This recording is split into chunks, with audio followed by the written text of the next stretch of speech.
Hello and welcome to the next video where we're going to cover rookies from 2023 in the bot lane. So the 80 carry rookies from this past year, there are a few I did not include because they didn't meet my thresholds. If you haven't watched the last couple videos, just to go over that. If they didn't play more than half of the split, they don't appear on here unless it's like ZQE or GQE, how I know Toya tried to get me to pronounce it correctly the last time I went over this, but I can't find that comment right now.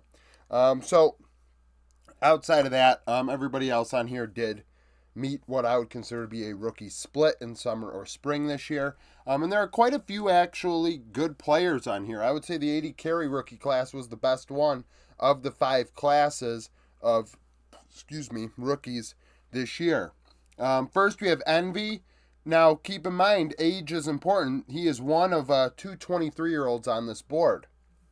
He played with Live Sandbox in the LCK in spring, and then would import to the LPL and play with LGD in summer, splitting time with another rookie who will go over afterwards. So Envy, 23 years old, 72 games, 2.7 KDA, 9.5 CS per minute, 64.8 KP, and you're going to see a lot of these numbers are similar for most of these players, and you're going to kind of find out this is kind of where rookies sat this year. And nobody really separated themselves. Well, there are a couple players. Like I said, the 80 carry class was very good. But you're going to see most of the players fall within a certain window of stats.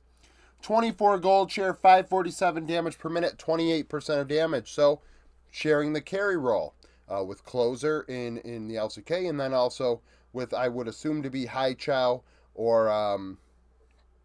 who played for... it wasn't Decade, really.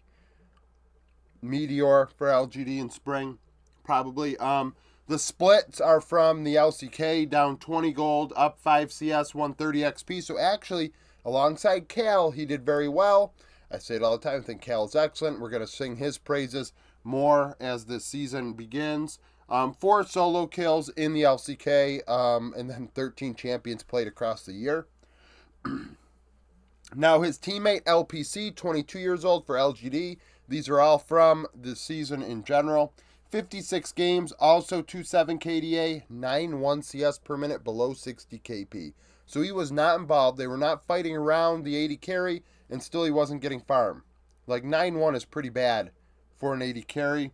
23.5 gold share as a result. Like he is sharing the carry role. He is not getting resources. 551 damage per minute, 26% of the team's damage, 14 champions played. So still dealt more damage than Envy, however. LP, 21 years old. The majority of his games this year was with RNG. Technically 44 of 87. The other 43 were with LNG. And then during the mid-season break, there was a trade between LNG and RNG where they swapped 80 carries. So LP went to RNG. 87 games played, 4.2 KDA, 9.4 CS per minute, 65.9 KP. I thought LP did very well, given the circumstances. Excuse me for doing that. That stopped me for a second. Went from a Worlds contending team that eventually went to Worlds to RNG, a team that was in disaster mode. A lot of people giving them a lot of heat because they weren't following the really RNG legacy of doing quite well in spring. He then joins in summer and goes from Hung to Lamau, goes from Tarzan and Scout to Wei and Tangwan. I mean, it's a different situation. 65.9 KP, 24.3 gold share, 671 damage per minute. That's huge, right? 29 damage share. So he did deal significant damage. He found impact, and that's what's important. The gold is great, but what do you do with the gold? 13 champions played. 1XN, 19 years old, playing for Thunder Talk, took the job from Wanfang. In spring, he was with JDG's academy team, LDL team, and then got a promotion to Thunder Talk. In 35 games, had a 3.8 KDA, 9.6 CS per minute, 62.6 KP. I think these numbers are excellent. I mean, look at his age. He's much younger than everyone else that was up here all year long. 24.6 gold share, 563 damage per minute, 28.1 damage share, and 10 champions played. It also didn't help that he was getting swapped supports between Yanja and Yao Yao. So he did very well also. So we're looking at, LP, 1XN, and then Leave for EDG. Now, obviously, a lot of off the rift concerns. There was scandals. There was the burner accounts harassing his world champion jungler. Just an absolute menace of a teammate. He, I think, is being projected to play for EDG this year, and I gotta say, that is definitely a decision. So 59 games in spring, 3.2 KDA, 9.7 CS per minute, 62.8 KP, 24.5 gold share, 6.49 damage per minute, 27.4 damage share, and then 12 champions played in those 59 games. Looking at these stats, LPs are just as good. Now, LP played the whole year. Leave did not. LP played with LNG. Those numbers help him. Now, I will say Leave got to play with Mako, and EDG were no slouch in spring. Obviously, 4 of those 5 roles are very good. Fofo being a little bit meh. But at the same time, when you look at what LP had, comparing LP and Leave, I think LP doesn't get enough credit. Because honestly, same age, and Leave gets a lot of the hype. So, it was replaced by Uzi in summer due to those scandals and due to investigations off the rift. And now he is projected to play. GQE, for Anyone's Legend, played in 18 games. We don't know his age. And Anyone's Legend was a disaster. So he struggled. Now, we got to think about this. We don't know his age. So comparing him to LGD is tough, because LGD is also a disaster. But those players are much older. Possibly. So 2.5 KDA, 8.7 CS per minute, 68.1 KP. So on average, he is down quite a bit of CS. 24.2 gold share, 5.02 damage per minute, 26.5 damage share, 9 champions in 18 games. So threw him up there because he played quite a few games, but at the same time, I think that he is, I want to say he might be on RNG's LDL team this year, I think. In the LCK, we have Paddock. Paddock, at 18 years old, was thrust into playing probably before he should have. Duck Dom had an injury in spring that would take him out for the majority of summer, and then he'd end up finishing the split in summer with the Challenger team, and Paddock just kind of ran with it at 18 years old, and he looked a little out of place at times, but we saw progression, and I mentioned that throughout the year, that I felt like, he's getting better and better. At first, he was just dying all the time. He was trying to do too much. He'd just go in and die, trying to deal a ton of damage and just trying to do too much. And then he started to get passive in taking what the team gave him, the opposition gave him, and it showed some progression. And I thought that was important. Even if he's not dealing as much damage, he is showing that he's learning. He's developing. So 49 games, 2.5 KDA, 9.2 CS per minute, 63.3 KP. So these numbers obviously aren't fabulous. DRX was not very good. 24 gold share, 562 damage per minute, 27.8 damage share. On average, he got gapped in the bot lane. Versus LCK bots, he was down 370 gold, 9 CS, 320 XP, had 2 solo kills, and 10 champions played. He is now back on the Challenger roster, I believe, and I think that's best for everybody involved. Pays the crown jewel of the rookie year, definitely. Well, sorry, of season 13 in terms of rookies. He's rookie of the year. It helps that he was on Gen G, but he also had earned this opportunity. He was good enough in Challenger to have this chance, and he did not look out of place. He looked world class. He looks like one of the best AD carries in the world, and he ranks up there with my best AD carries in the world. And part of that does have to do with his age. I use that as a factor. At 18 years old, he has a lot of development to do. He's only going to get better. Now, could there be a sophomore slump? Certainly. I'm not going to put that past him. I'm more looking at development from here to 2025, given the nature of sophomore slumps. 133 games played, 6.1 KDA, 10.2 CS per minute, 68.9 KP, 24.7 gold share, 627 damage per minute, 28.1% of the team's damage. And you have to remember, 133 games. That's because he went to MSI, Worlds. He played all those playoff games. These stats are not like a lot of these stats. I mean, most of these stats for these other players that you're going to find on this board are regular season, 90% regular season, and a few playoff games. Like LP, for example, 80 of those 87 games are in the regular season. Leave probably I'd guess 45 of his games in the regular season. Where Pays maybe 90 of 133, maybe. So very different. At 15 minutes, though, he was not gapping in lane. So that's something I think people kind of overlook and need to think about. 120 gold, 55 CS. 120 gold. 55 CS would be a lot. 55 XP. 11 solo kills, 19 champions played. He had like 3 pentakills. So what am I talking about that 15 minutes and why we need to think about it for a second? So laning phase, he showed a lot of maturity. He did not int his face off.